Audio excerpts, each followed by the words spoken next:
আলাইকুম প্রিয় অডিয়েন্স। এই জায়গায় ভরপুর মাঠ ছিল সিঁড়ির তলে। এই ডি বক্সের লাইনটার জন্য মেইন লাইনটা টানতে পারে নাই। এখন সিঁড়ি ঢালাই দিবে।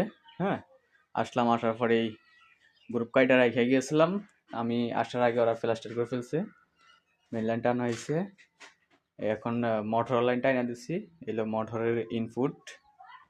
এভাবে আমি ফ্লোরের তেল দিয়ে দিছি। এদিকে কল ওই পাশে থাকবে, ওই দিক থেকে লাইন আসবে। হ্যাঁ, আর মাটি সরানোর পরে এই যে এদিক দিয়া ফ্লোরিং করে 1 কেজি পাইপ দিয়া মিটারের লাইনটা টানি দেওয়া হয়েছে। হ্যাঁ, এই জায়গায় আগে প্লাস্টার করে ফেলছে, তো এখন প্লাস্টার কাইটা লাইনটা বসাই দেওয়া হয়েছে। তো আগে যদি এটার ভিতরে মাটি না থাকতো তাহলে লাইনটা আমি ফালাই দিতে পারতাম।